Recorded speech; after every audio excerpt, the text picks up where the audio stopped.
Good morning, everyone. Welcome to First Unitarian Church in New Bedford. I am Karen Anderson, and I minister to this congregation as we minister to each other. We are a beloved community of people who believe that everyone is worthy of respect, that science is real, that the democratic process is a sacred thing, that we are all part of an interconnected web, and that the light and energy we share and put out makes a difference in this world. We are people of purpose.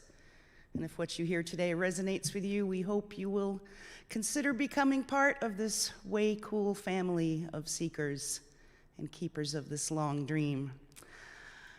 Welcome to Women in Science Sunday. It's Women's History Month. Your minister is a nerd, so let's have some fun and learn some things.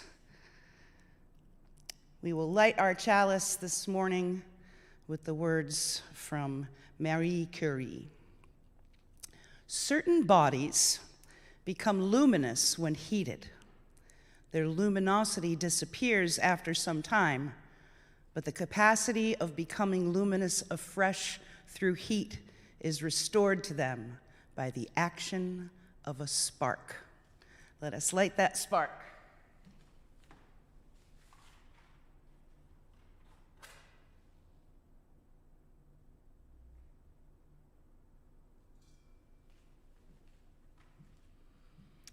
Opening words are from Rosalind Franklin. In my view, all that is necessary for faith is the belief that by doing our best, we shall come nearer to success, and that success in our aims, the improvement of the lot of mankind, present and future, is worth attaining. Anyone able to believe in all that religion implies obviously must have such faith. Now is the time in our service where we will stretch ourselves out, spirit and heart and mind, and greet one another. Wish we were here to do that in person, but it's coming. So let's just take a moment.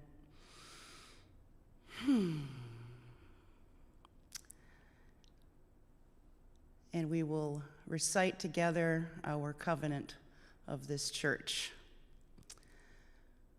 We come together as a religious community, upholding freedom of conscience, right relationship, and the inherent worth of all people.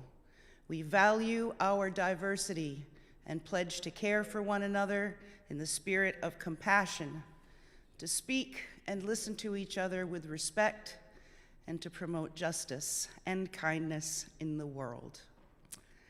Now,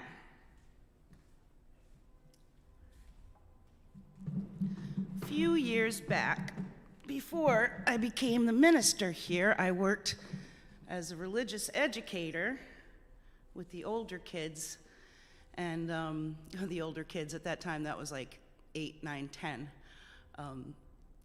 And I did a service here on 31415, which was Pi Day. It's also 314 this week. So that's Pi Day, but not nearly as cool as 31415 was. He had all of them, yeah. So one of the things that I did for fun and to raise a little money was we did like a pi marathon to see how many digits of pi each of my kids might be able to memorize, just for fun. So I kind of started them off by writing this song called the Pi Song.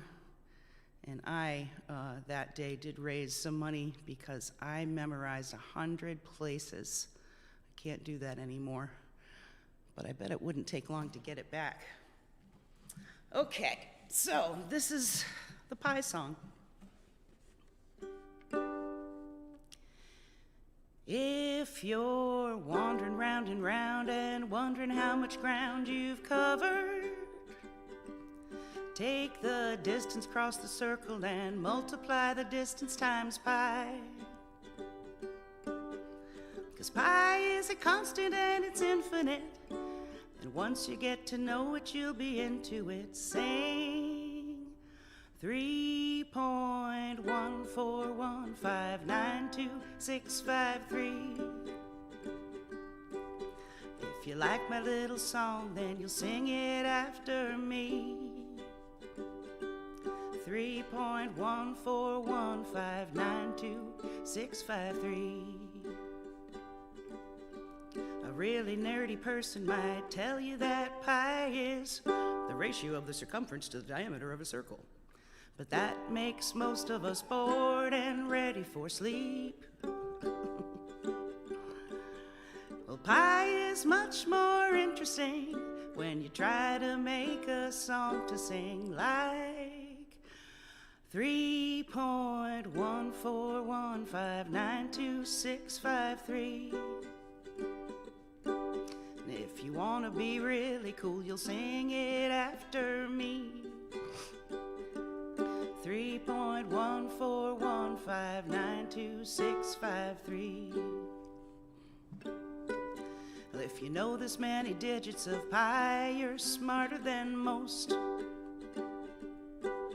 If you asked your grandpa, he probably couldn't boast. But now all your happy faces can recite at least 9 places. Sing 3.141592653. And now you're smarter than your grandpa, and you're just as smart as me. This just might get you further than the score on your SAT. So remember this number and sound it off like 1, 2, 3.141592653. 3.141592653. 3.141592653. There's my pie song. I swear I'll donate money to the church when that goes viral, huge. One of these days. That and my chicken song. I'm just waiting. Just waiting. Now is the time in our service where we will share with each other our joys, our sorrows, our concerns. I will start off with a candle of love and healing from my Uncle Randy, who has been sick in hospital this week and is home, but is still not doing very well. So all of my love to him and to my Aunt Martha during this difficult time.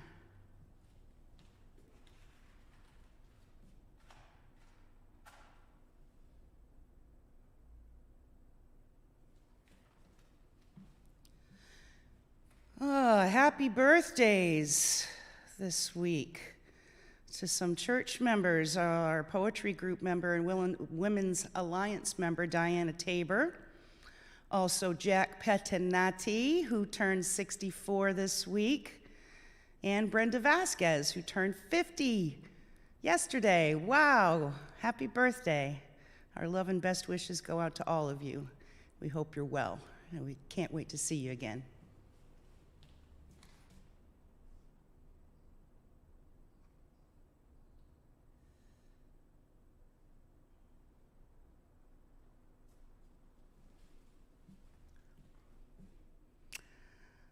Let's see. Oh, yes, a further candle of joy. I mentioned this last week that we were getting a cool painting from Milton Brightman, but we got it, and it's beautiful, and he will be here to hang it in our parish hall, hopefully, when we reopen and get our art collection back on the walls. So this is the painting.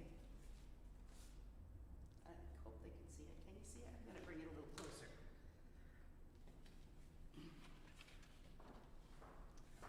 Randy, let me know. Lower. Lower? Higher. Yeah, that's good. Isn't it beautiful? William and 8th Street. Oil on linen, Milton Brightman. 2001. Thank you, Milty. It's beautiful. Oh, let me light a candle for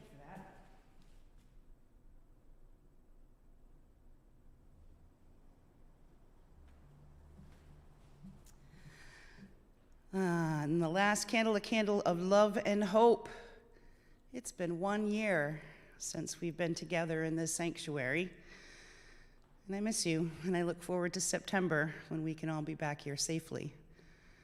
And I will light 2 final candles, as is our practice here, one for all the joys and the concerns we keep in our hearts, and one for everyone who is yet to find a safe and loving place to share their joys and concerns.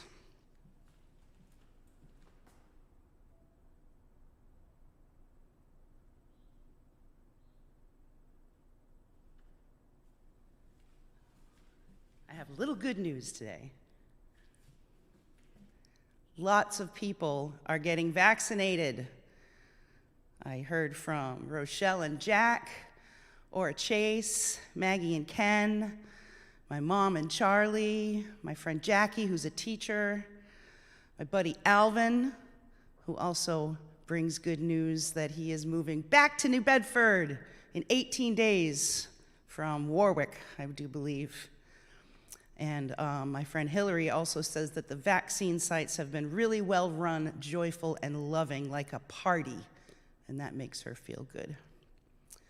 Stephanie Costa says that her lungs are finally clear after having COVID and pneumonia in January. Glad to hear that. Vinny Lovegrove finished his taxes. Good for you, Vinny. You're on top of that. I'm not. Charles McKenna is looking forward to St. Patrick's Day, likely because my mother makes a killer corned beef and cabbage. I'll have some of that too. Beatrice Oliveira reminds us that the Democrats have passed another coronavirus relief package. Hooray.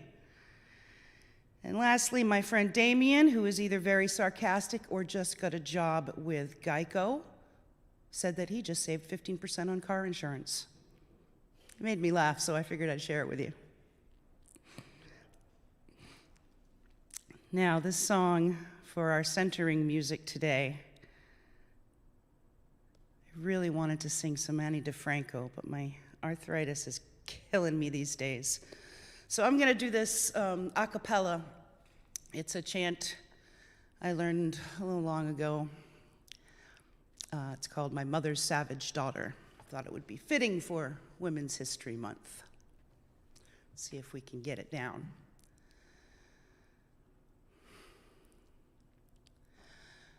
I am my mother's savage daughter, the one who runs barefoot, cursing sharp stones. I am my mother's savage daughter. I will not cut my hair. I will not lower my voice.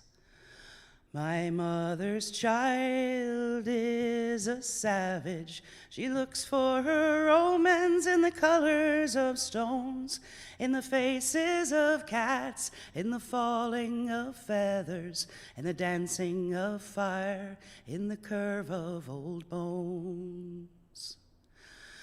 I am my mother's savage daughter, the one who runs barefoot, cursing sharp stones. I am my mother's savage daughter. I will not cut my hair. I will not lower my voice. My mother's child dances in beauty. She sings the old songs by the light of the moon and watches the stars and renames the planets and dreams she can reach them with a song and a broom. I am my mother's savage daughter, the one who runs barefoot, cursing sharp stones. I am my mother's savage daughter. I will not cut my hair. I will not lower my voice. We'll leave it there. Now, let's see. First reading this morning is from Marge Percy, Counsels. It's from Circles on the Water. We must sit down and reason together. We must sit down. Men standing want to hold forth. They rain down upon faces lifted. We must sit down on the floor, on the earth, on stones and mats and blankets. There must be no front to the speaking, no platform, no rostrum or stage or table. We will not crane to see who is speaking. Perhaps we should sit in the dark. In the dark, we could utter our feelings. In the dark, we could propose and describe and suggest.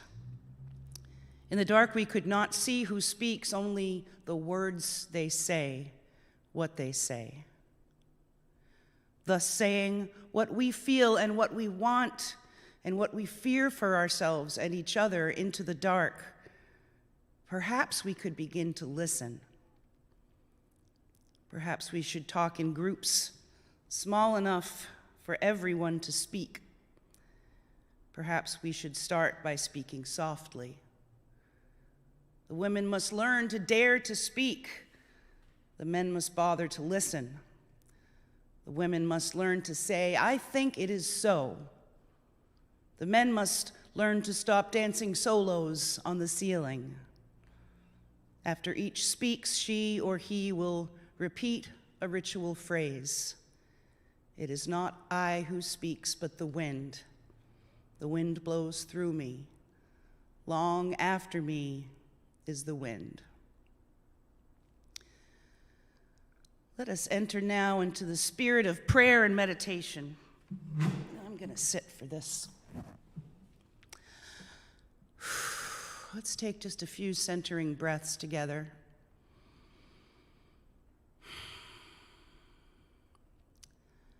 This has been quite a year, folks. It was a year ago this week. That was the last time we were all together in this sanctuary. And at that time, we thought it was going to be like 2 weeks, maybe a month before we could reopen. None of us had any idea at the time how many people would contract this infection and how many would die. And we certainly didn't expect we would still be apart a year later, still looking at a few months ahead, being closed just to be safe and to be practical before we gather all together for services again. So this week, let us pray that we are seeing the light at the end of the tunnel. Let us pray that those who have been so lonely and isolated will soon feel safe enough to get back out and feel the love of friends and family and community. Let us give thanks and blessings for all of those who have been working hard to be adaptive this year, especially our dedicated teachers. Those who are in the highest risk situations and still do their jobs, healthcare workers, our farmers and food processors, our grocers and retail clerks, and many, many, many more. Deepest mystery, source of all, love beyond measure. May we be buoyed by the coming of spring. May the return of the sun, the longer days, remind us that all things come full circle. And in their time, and we will always return to the light, no matter how dark and cold the winters of our lives get. May we carry that love in our hearts, always, and do the good works that make us whole. Amen, and so may it be. And I'm going to close this prayer with a short prayer to Persephone that I wrote many years ago for springtime. Persephone, bringer of springtime, brightener of seasons, gatherer of hope, breathe life into the earth. Send your breezes into dusty corners to clean them. Send your warm rays to soften the fertile ground. Send your gentle rain to feed new green shoots. Look with love upon my garden and my labors. Bless my hands as they turn the soil and plant the seeds. Bless my knees as they creak and groan. Bless my back as I rake and bag what's left of the winter and haul it to the curb. Goddess of the awakening world, grant me the strength to do the work that is required for growth and renewal. So may it be.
Our second reading is very short. It's from Mae Jemison.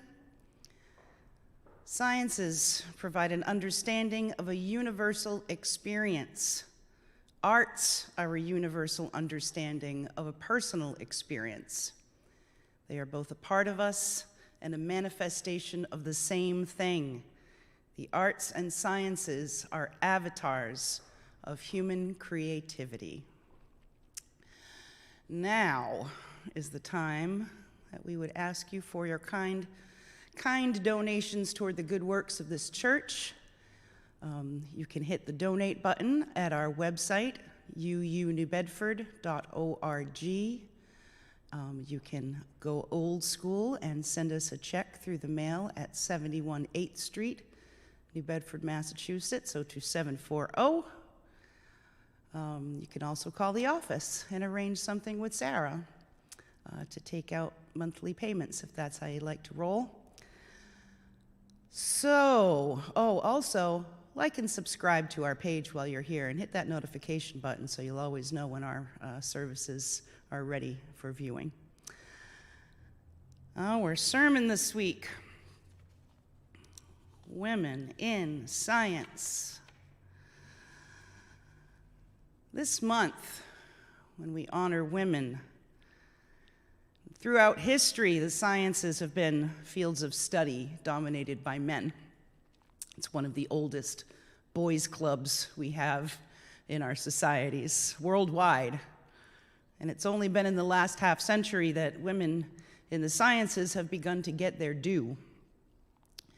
And I'm going to tell you today about some of these women whose stories were untold for a long time and whose discoveries were groundbreaking. It's important for young girls and boys to have strong role models that show us that equality isn't just an idea. Women and men can and do make equal contributions to the progress of our collective civilization. The first woman I want to talk about today is Ada Lovelace. She was born Augusta Ada Byron in 1815. She was the only legitimate daughter of the famous poet Lord George Gordon Byron. Now, Lord Byron's marriage to Ada's mother, Lady Anne Isabella Milbank Byron, was an unhappy one, and the couple separated only weeks after their child was born. Lord Byron left England, and a few months later, and he never saw his daughter again. He died in Greece when she was 8 years old. Ada's upbringing was unusual in that her mother insisted that she have tutors in maths and science, which were thought to be too challenging for girls. But Ada's mother thought that engaging in such rigorous studies would prevent her daughter from developing her father's moody and unpredictable temperament, those poets. Early on, though, Ada showed a true talent for numbers and language. She received instruction from several prominent scholars, including Mary Somerville, who was a Scottish astronomer and mathematician, and one of the first women to be admitted to the Royal Astronomical Society. Around 17, Ada met Charles Babbage, who was a mathematician and an inventor, and he became her friend and mentor. She began studying advanced maths at the University of London. She was fascinated by Babbage's ideas. He was known as the father of the computer and invented the difference engine, meant to perform mathematical calculations. He also created plans for another device known as the analytical engine for more complex calculations. Ada was later asked to translate an article on Babbage's analytical engine that had been written by an Italian engineer. And she not only translated the original French into English, but she also added her own thoughts and ideas about the machine. Her notes were 3 times longer than the original article and were later published in a science journal. Her notes described how codes could be created for the device to handle letters and symbols along with numbers. She theorized a method for the engine to repeat a series of instructions, a process known as looping, that the computer programs use today. For that and for other forward-thinking concepts, Ada Lovelace is often considered the first computer programmer. And this was the 1830s and 40s, people. Her contributions to the field of computer science wasn't even discovered until the 1950s, when her ideas were reintroduced by B.V. Bowden in a book called Faster Than Thought, a symposium on digital computing machines, published in 1953, 101 years after Ada was born. In 1980, the U.S. Department of Defense named a newly developed computer language, Ada, after her. Another now famous woman in computer science was Grace Murray Hopper, born in New York City in 1906. She studied maths and physics at Vassar College. Upon graduating in 1928, she proceeded to Yale, where she got her master's in mathematics. In 1931, she began teaching at Vassar, while continuing to study at Yale, where she earned her PhD in 1934, becoming one of the first women to earn an advanced degree in mathematics. World War II compelled her to join the Navy Reserve in 1943, and she was commissioned as a lieutenant in 1944. With her background in maths, she was assigned to the Bureau of Ordnance Computation Project at Harvard, where she learned to program the Mark I computer. After the war, she remained in the Navy Reserve, and as a research fellow at Harvard, she worked on the Mark II and Mark III computers. Now, there's a story about this time in her life, and it had been discovered while working on the Mark II, that one of the units had been shorted out by a moth. She is sometimes given credit for inventing the term computer bug and popularizing the term debugging from that story. She moved into private industry in 1949 with Eckert Mauchly Computer Company, and then with Remington Rand, where she oversaw programming for the UNIVAC computer. In 1952, her team created the first compiler for computer languages, which renders worded instructions into code. This compiler was the precursor for the Common Business-Oriented Language, or COBOL, which was widely adapted and used around the world. Though she didn't invent COBOL, her work on it was invaluable, and she vigorously encouraged its adaptation. Hopper retired from the Navy in 1966, but because of her pioneering computer work, she was quickly recalled to active duty at the age of 60 to try and standardize communications between different computer languages. When she finally retired in 1986, at 79 years old, she was a rear admiral and the oldest serving officer in the Navy at that time, saying that she would be bored stiff if she stopped working completely. She took another job posting post-retirement and continued to work in the industry for several more years. In 1991, she was the first female recipient of the National Medal of Technology, and she passed away in 1992. Grace Murray Hopper's name lives on. In 1997, the guided missile destroyer USS Hopper was commissioned by the Navy. And if you Google her name to see her face and official Navy picture when she was in her 70s, she looks like a lady who would be very happy to have a destroyer named after her. In 2004, the University of Missouri honored Hopper with a computer museum on their campus dubbed Grace's Place, which displays early computers and components to educate visitors on the evolution of technology. The Grace Hopper Celebration of Women in Computing Conference is a technical conference that encourages women to excel in the tech world. In 2016, she was posthumously honored with the Presidential Medal of Freedom by Barack Obama. Not bad for a legacy as a woman in science.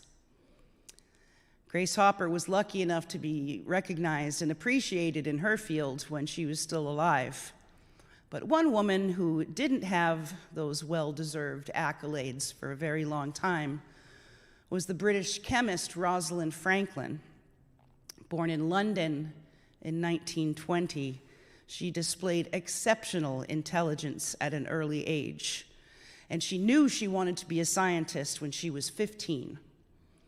She received her education at several schools where she excelled in the sciences, especially chemistry. In 1946, she was appointed to a lab in Paris, which has a very long name, and I would need Sylvia to help me pronounce it. She worked as a crystallographer, worked for a crystallographer whose name was Jacques Mering, who taught her X-ray diffraction, which would play an important role in her later discovery. In 1951, Franklin began working as a research associate at King's College, London, in the biophysics unit. She was studying DNA structures using X-ray diffraction. She basically created something like a camera that could take a picture of a suspended DNA fiber.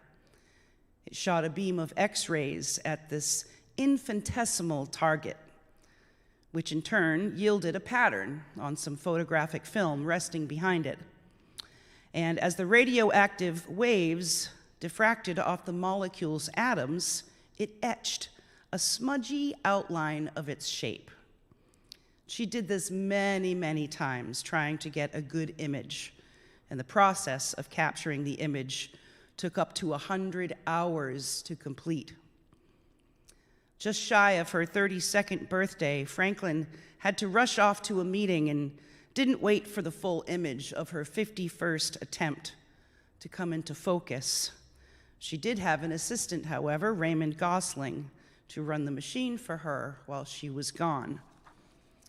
When she returned on May 2nd, 1952, the image she found was beautiful. Brenda Maddox, who wrote Franklin's biography, described it like this. It showed a stark X formed of tigerish black stripes radiating from the center. The spaces between the arms of the X were completely blank. It was the clearest picture ever taken of the B form of DNA, unquestionably a helix. Despite her cautious and diligent work ethic, Franklin had a personality conflict with her colleague Maurice Wilkins that would cost her greatly.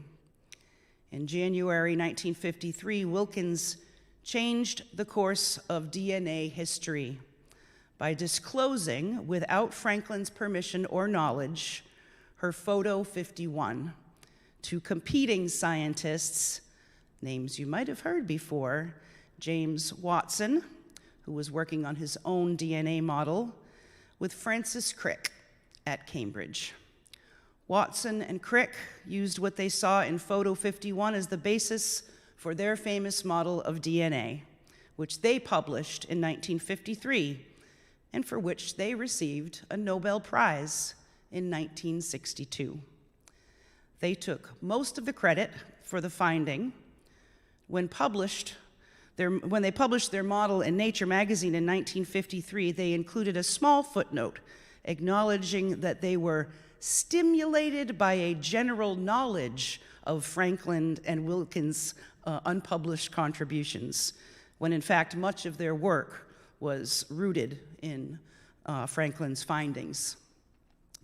She left King's College on the condition that she would no longer work on DNA.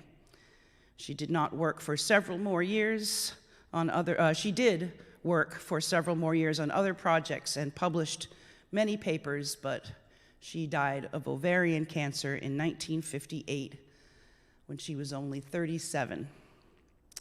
Her biographer, Maddox, said that Franklin didn't know that the men had based their article in Nature on her research, and that she probably wouldn't have complained if she did, because that's how she was brought up. She said Franklin didn't do anything that would invite criticism. That was bred into her. I'm hoping that as crazy as our world is right now, we are raising young women to stand up for themselves and to excel in places and fields that have traditionally been the realm of men. Margaret Atwood said, "We still think of a powerful man as a born leader and a powerful woman as an anomaly." That's changing. We have proven over and over again that women are just as smart, just as strong, just as curious, and just as dedicated as men. And finally, matters of equality, respect, and recognition are starting to be taken seriously. There were several other women I wanted to mention today, but I definitely didn't have the time for. But one was an early 20th century astronomer, Cecilia Payne Gapachkin. Unfortunately, I realized that if I were to explain her accomplishments in any detail, it would take a thorough working knowledge of astrophysics. So the bottom line is, she discovered what stars are made of. Cool. Now, it's been hard enough for women to make progress in the sciences, and it's difficult, more difficult still as a woman of color, so I would be remiss if I did not mention one of my personal heroes, Mae Jemison. Not only is Dr. Jemison an astronaut, she is a chemist, biologist, linguist, an accomplished dancer, and a humanitarian. However, it all started with her being an inquisitive young girl from Chicago. She was later recruited to NASA by Nichelle Nichols, who played Lieutenant Uhuru in the original Star Trek. And as I said during the sermon I did on her a few months ago, the first black woman to pretend to go to space made it happen for the first black woman to actually go to space. Mae Jemison continues to inspire women and men of all races and backgrounds around the world. And thankfully, she grew up in a time when women in science were becoming much more accepted. Now, we'll wrap this up. The story of women's role in science. Can't get away with this without mentioning my latest hero, Swati Mohan. You may not know her name, but if you watched any part of the recent landing of the Perseverance rover on Mars, I bet you know her face or her voice, because she's the one who announced, "Touchdown confirmed. Perseverance safely landed on the surface of Mars, ready to begin seeking the signs of past life." Swati Mohan is an Indian American who is providing constant updates as the mission commentator and guidance and controls operations lead for this historic landing. Dr. Mohan came to America when she was 1 year old and recalls that she became interested in space. Guess why? Star Trek, that's right. When she was 9 years old, she saw Star Trek and she fell in love. When she took a physics class at the age of 16, that sealed the deal. She was sold on science. She studied mechanical and aerospace engineering at Cornell. She then went to get her master's and PhD in aeronautics and astronautics at MIT. Her accolades are far too long to list here. Let's just say she is absolutely brilliant. But the best part of her story, the best part that makes me glow and smile, is that people all over the world watched this momentous occasion. And I can't even imagine how many little Indian girls that day said to their parents, "I want to be an astronaut," or "I want to be an aerospace engineer just like Swati." These might be the most important legacies that great women in science or whatever field leave behind. The power to inspire others who never imagined how far they could go. The example of their complete commitment to their goals and the tenacity to rise above the challenges of gender and color and race and culture. And for that, I say amen. And live long and prosper. My closing words are also from Mae Jemison. Do not let anyone rob you of your imagination. Hold on. Do not let anyone rob you of your imagination, your creativity, or your curiosity. It's your place in the world. It's your life. Go on and do all you can with it and make it the life you want to live. We will extinguish our chalice.